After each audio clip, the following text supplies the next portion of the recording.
Cybercriminals are using social engineering loaded with urgency and fear to successfully prey on victims, your employees, or your customers. Protect your Office 365 email from today's most sophisticated attacks with Barracuda Email Threat Scanner. It's a free tool to help protect your business from these hard-to-detect attacks. The Barracuda Email Threat Scanner uses artificial intelligence to hunt and eliminate Office 365 email threats. Find the cybersecurity threats hiding in your Office 365 email right now. Get your free email threat scan at securityweekly.com/Barracuda.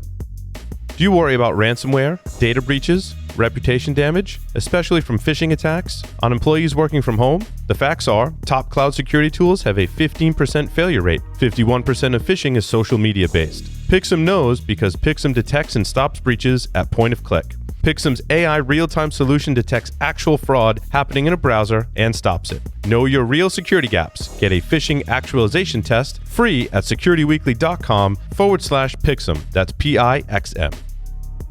Welcome back, everyone, to Enterprise Security Weekly. The Cyber Risk Alliance, in partnership with InfraGard, has launched the Critical Infrastructure Resilience Benchmark Study. It's a mouthful. Measure your readiness for ransomware by completing the survey and getting your score by visiting securityweekly.com/CIRB to take the survey. This segment is sponsored by Tanium. For folks that want to learn more, you can visit securityweekly.com/Tanium. Stephanie Aceves is a senior director and the threat response SME lead at Tanium. She's led red team engagements for clients in worldwide a range of industries and joins us today to discuss Tanium for incidents. Stephanie, welcome to the show. Hey, thanks so much for having me.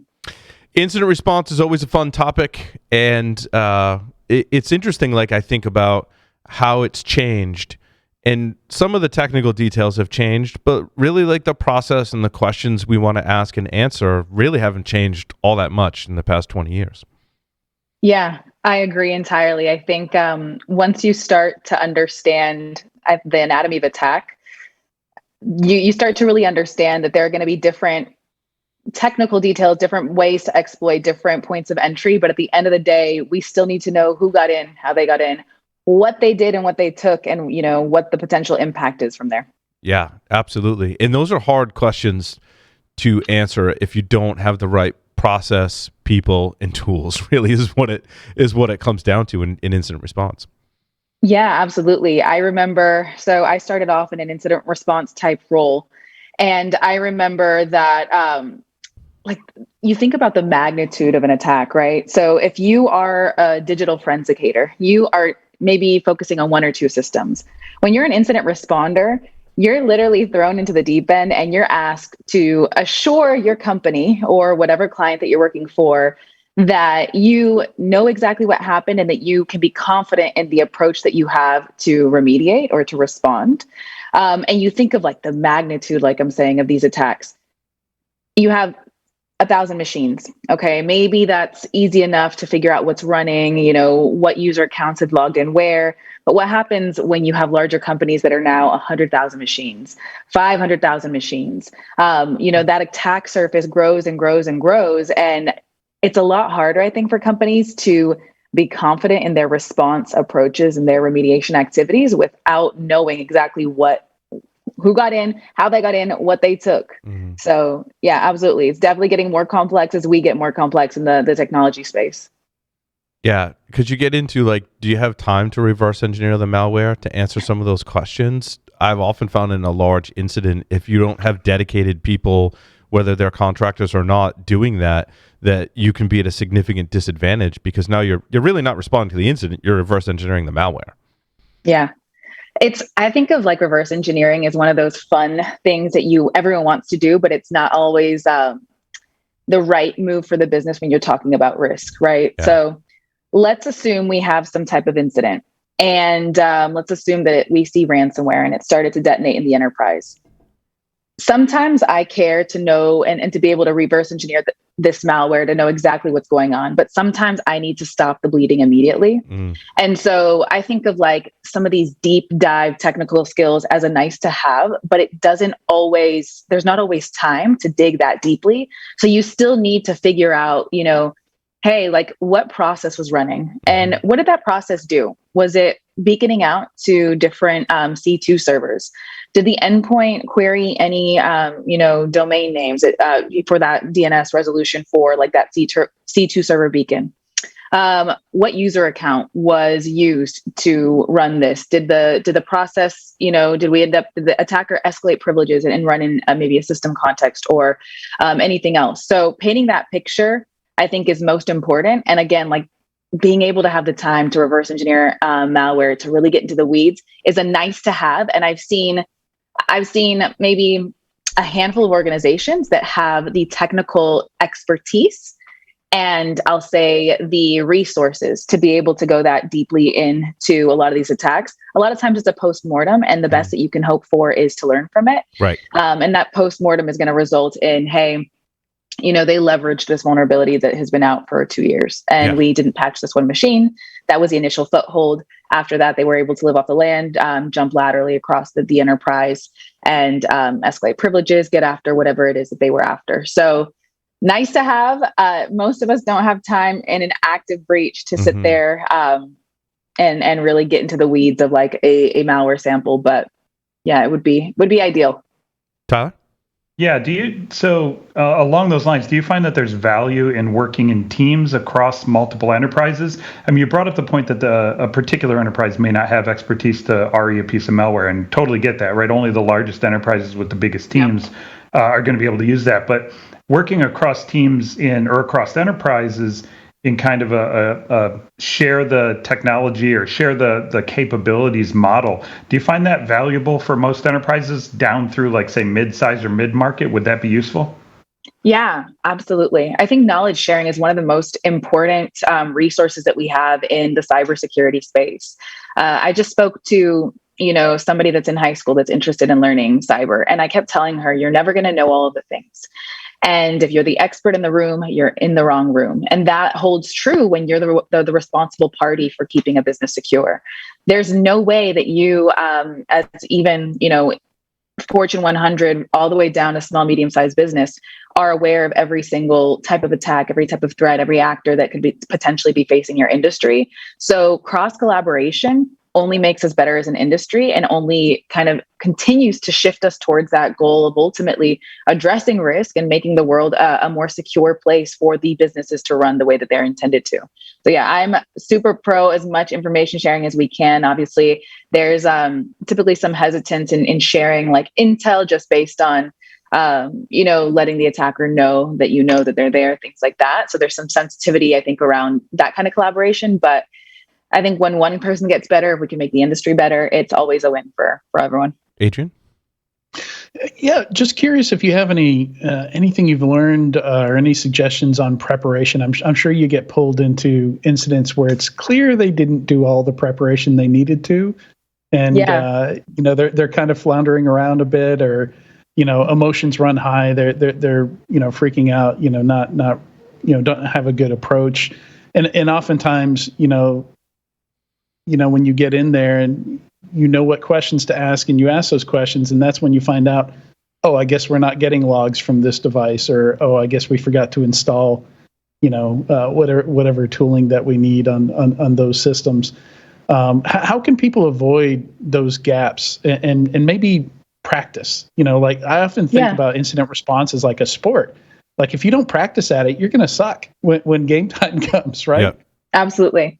They say, like, I know we're in Olympic season, so they say like Michael Phelps, or I know he said in the past in interviews that he would visualize every potential outcome. And it was in that visualization that he was able to, if and when something went wrong, like if he got water in his goggles, he already anticipated what that outcome was going to be. So he was prepared when that happened. I think the same goes for anything and any place where you're trying to be an expert, or where you have, we'll say the stakes are higher. So in terms of how you prepare, I think Tanium has a unique advantage in this space because we can not only help you with the investigation and the remediation, but we can help you in the preparation. And a lot of that comes down to this cross collaboration, not just in your own organization, not just beyond your organization, but also internally, right? Your operations team needs to be connected to your security team in a consistent daily type of cadence where you understand, okay, what is my risk? What is my hygiene look like? To your point, when you're in an incident and you're doing investigations and you figure out, okay, I need to see access logs for this one machine. And then you recognize that GPO never hit and you didn't actually enable the type of logging that you needed for, to capture like log on events or to capture whatever it is that you need in that investigation.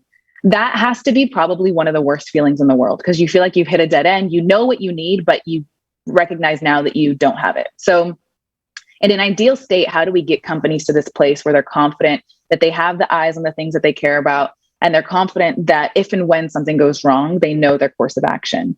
Part of that comes down to, let's limit the amount of chances, like let's limit the possibility of something going wrong. And a lot of that is, if you've heard me talk Tanium before, it's eating your broccoli, it's brushing your teeth, it's all the non-sexy preventative kind of things that we should be doing in an organization that independently maybe don't make a difference, right? Like I brush my teeth today and I'm not necessarily going to say, oh my God, my teeth are so much whiter today.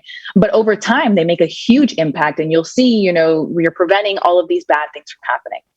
Now, the same thing happens in security.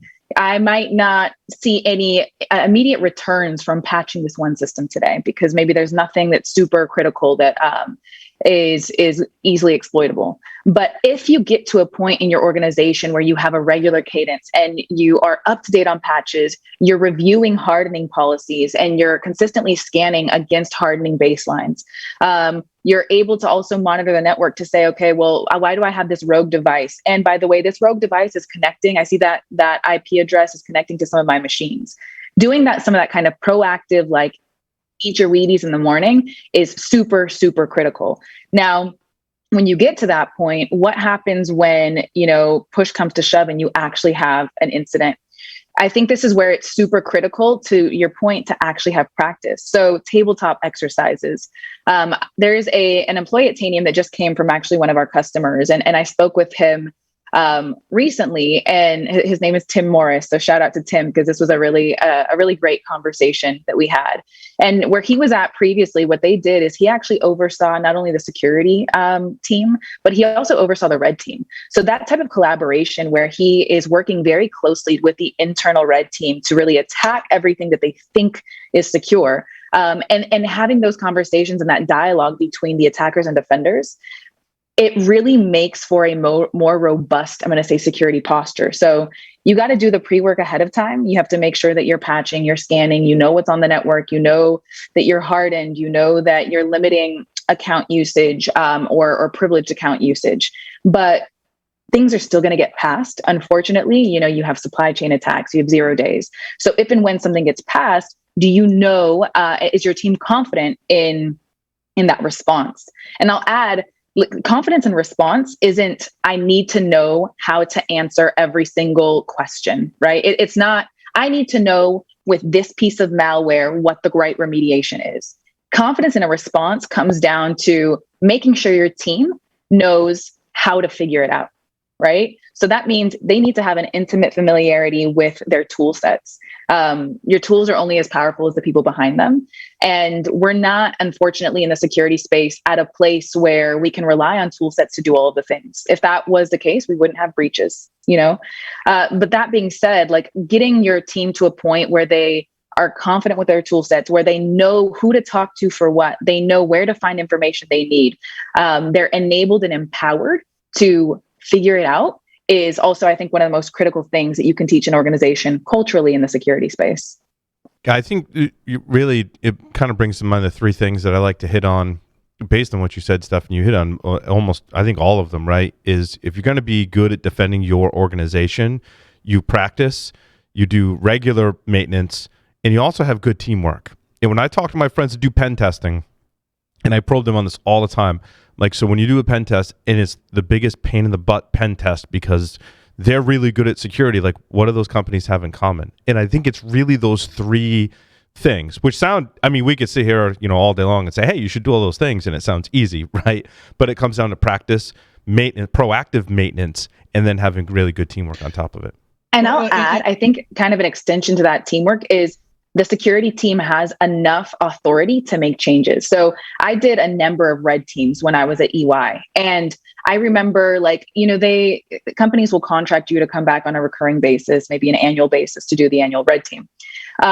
There was one company in all of the assessments that I did, there was one company that had actually taken the findings from the previous report and actually, like, they were empowered to do something about it. They had enough pull in the organization to make changes to disable LLM&R and NTLM or LLM&R. Yeah, they had the power, and BNS. They had the power to make these changes. And I remember that was probably, like, I think we spent 2 weeks, me and my teammate, just trying to get that initial access. And when it came down to it, I think they had one Tomcat server with default creds. And by that point, 2 weeks in, we were just so frustrated that we went in, we curb roasted it, and then we were in, and like, it was game over. But again, to your point, there was a collaboration with that team that I hadn't seen in the past. And they also, in that teamwork, had the right authority to make changes, right? To work with the operations team to say, look, you have this, you guys are not really using these protocols. Let's disable them because they're actually exposing us to a lot of risk. Right. Yeah. And that brings operational risk, and the organization has to be all on board with that too. Because as we all know, making a change to any system could have disastrous consequences. Yeah, absolutely. Another thing I wanted to add to your list, Paul, is and we actually saw this come up in a Scientia Labs put together a security outcomes report. And I've been, if you listen to a lot of our podcasts, this is probably the 5th or 6th time you've heard me mention it. But they basically correlated, good outcomes with activities that organizations did that help produce those outcomes. And one of them are well integrated tools. Organizations that don't have 10 people managing 50 different security tools. And, to what you're saying, Stephanie, like, you're not going to know your tools really well if you're managing that many things, and if they're not well integrated, so I think that's kind of key also. And in all the pen tests I've done where I've just gone in and just couldn't get into anything, that is one of the things they had in common is, the teamwork that you both mentioned. And really one or two tools in there that do a lot of different things, but they know how to use like 90% of it, rather than just, this one corner of it. We use 10% of this tool, 10% of that tool, 20% of that tool. Yeah. Yeah, I think there's a lot of tool sets in the marketplace that have so much power that I would almost argue, like, some organizational spend, as opposed to like accruing more and more tool sets, like, you need to invest in the people so that the tools that you actually have get used to their full capacity, right? And that goes with anything. Like, obviously I'm biased for Tanium because Tanium is, in my opinion, like the only product in the market that can give you the confidence in how to respond in an incident. Like, things are inevitably going to get passed, right? Like supply chain attacks, like I said, 0 days. But what do you do, and how long are you willing to wait when something gets passed? And once you understand, like, the power of the tool sets, the power that you have at your fingertips, it only enables you to be more effective in your response. And at the end of the day, that's what we care about, right? Like, blocking and responding, and what is the downtime? Like, how long does it take me to fix something, to address this risk, to mitigate this threat? Because at the end of the day, our security teams, like, we exist to support the business. As cool as we think we are, at the end of the day, we have to keep the lights on. So yeah, I agree entirely. Some of the questions that we asked during incident response, Stephanie, how does Tanium help us with that, and also integrate to Adrian's point, so we have less tools? Yeah, so I'm going to actually bring up my screen in just a second because I want to show you. This is like a love story if I've ever seen one. It was the first demo that I saw of threat response, actually of Tanium in general, because again, I think when you work in the security space, you understand how important it is to have that visibility into all of the things. So give me a second while I share my screen.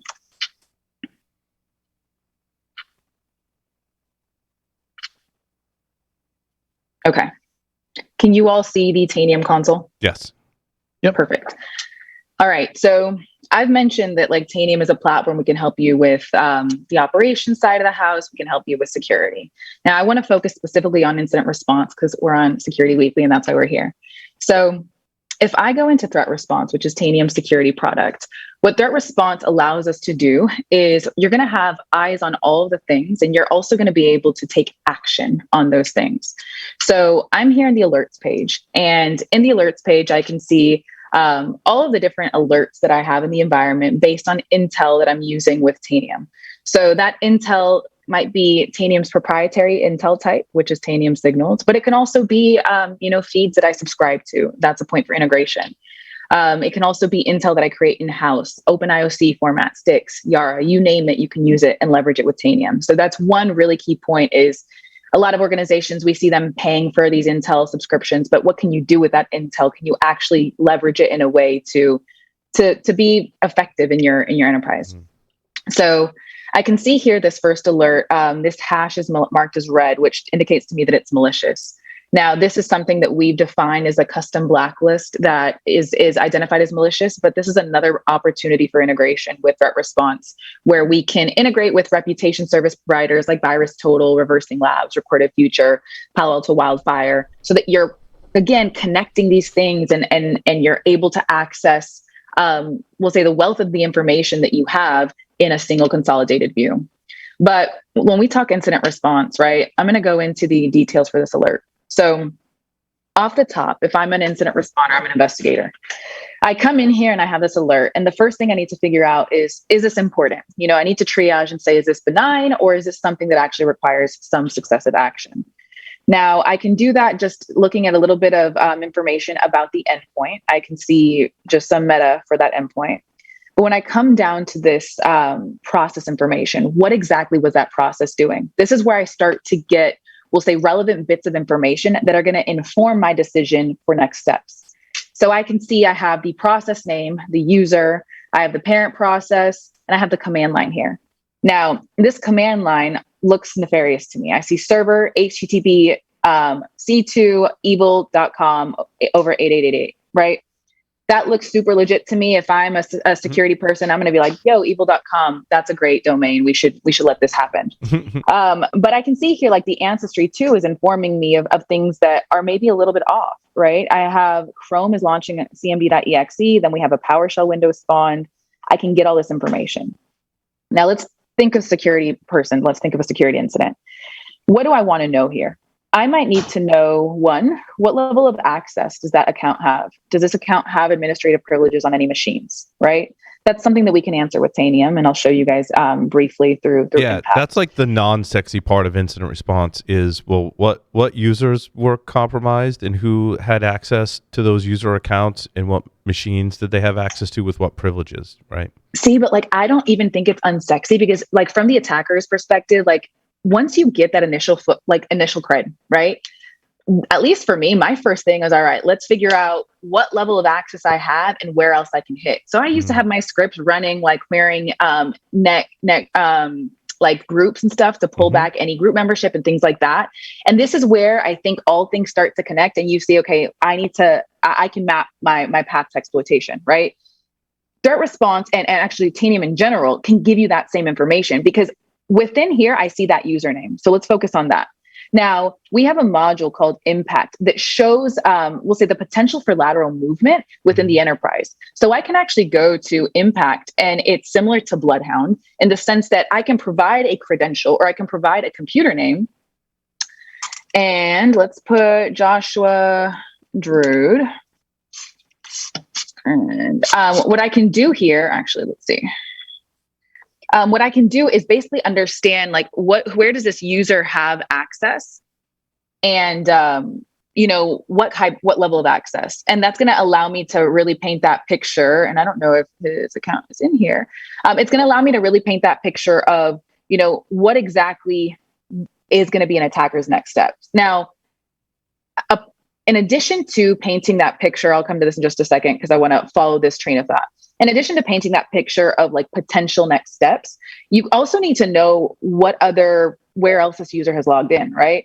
Well, threat response provides a very easy way to get historical telemetry. We can paint the picture for you without you having to browse through all these logs. We can paint the picture for you without you having to go into, we'll say, native artifacts, right? So if I need to see process execution, I'm going to say there's a subset of people that are really good at forensics and incident response that are going to know, I can look at, if prefetch is enabled, I can look at prefetch. I can look at the MFT, or excuse me. I can look at prefetch. I can look at shimcache. I can look at all these different artifacts to see whether or not something was executed.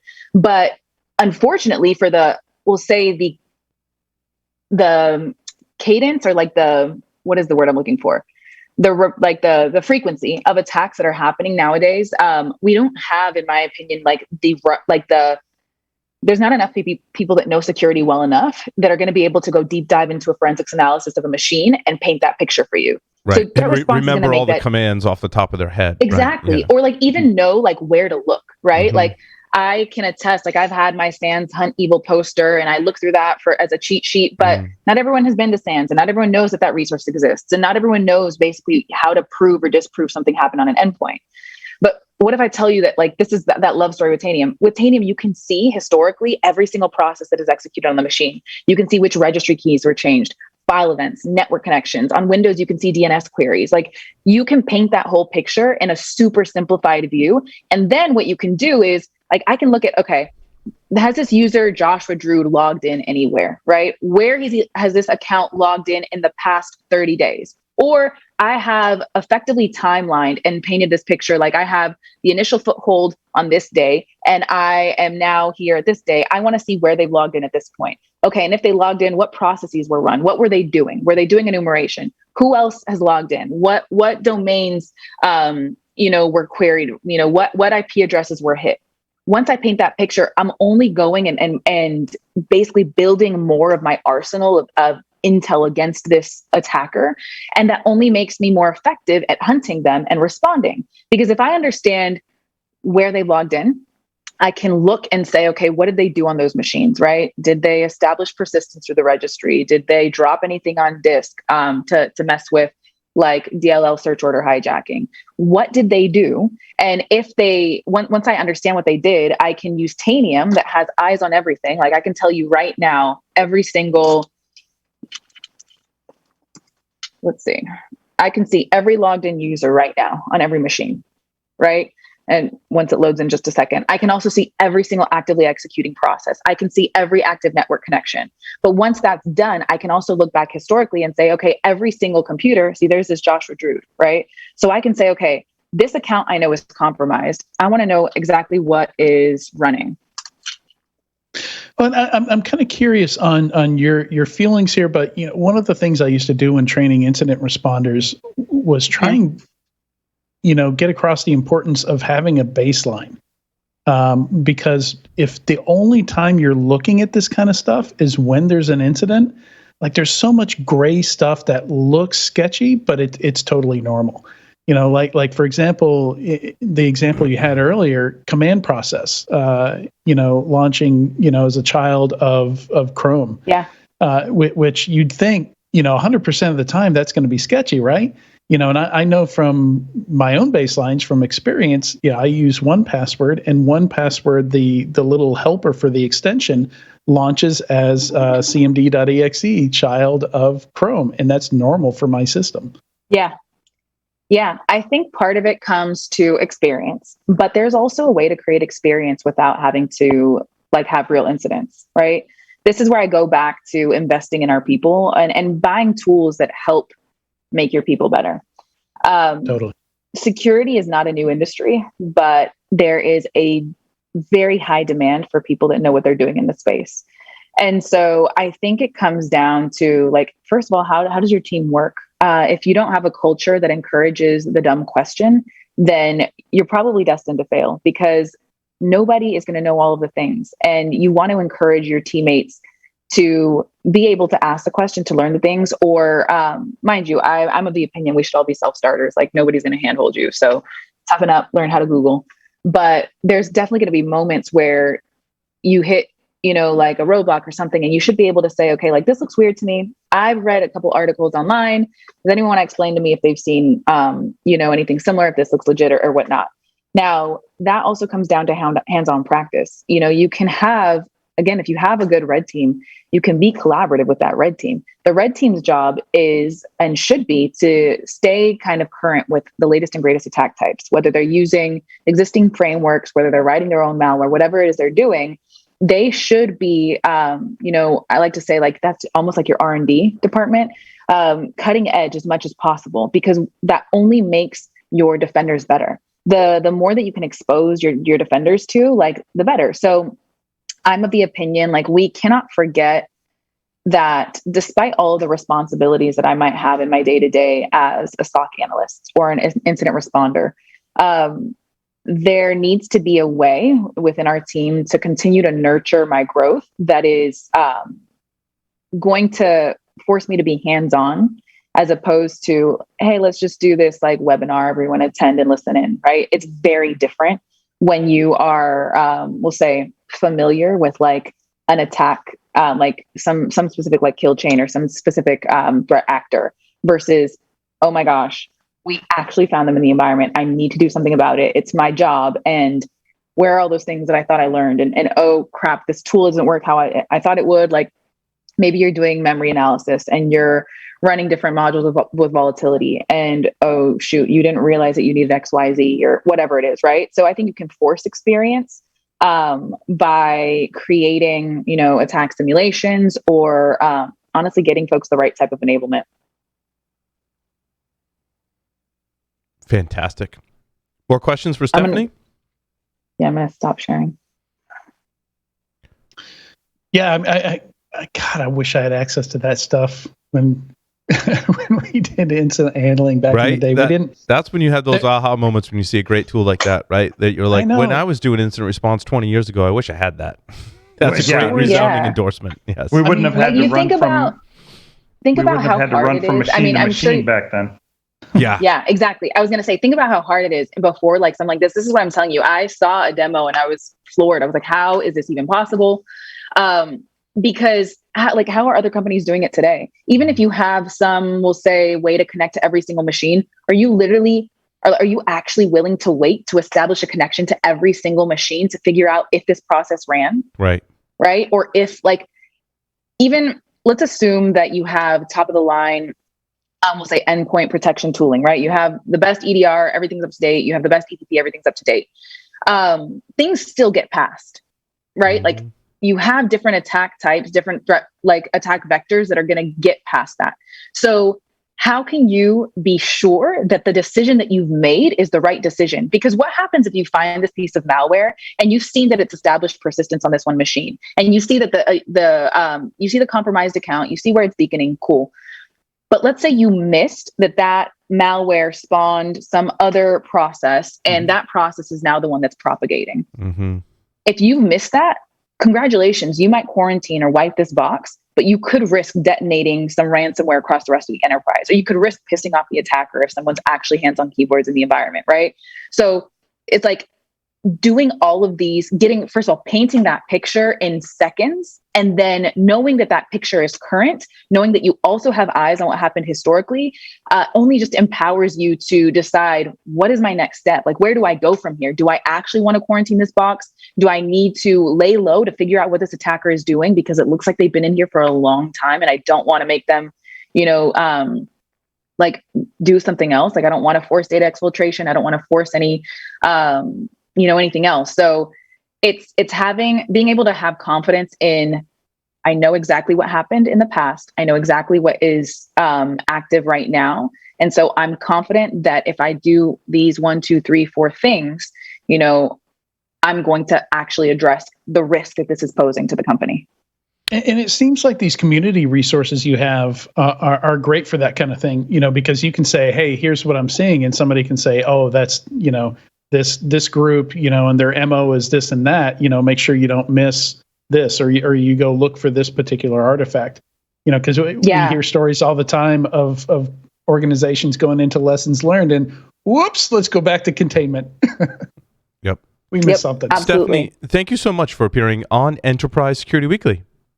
No problem. Thank you so much for having me. This was fun. For folks that want to learn more, please go to securityweekly.com/Tanium, the Enterprise Security News. Coming up next.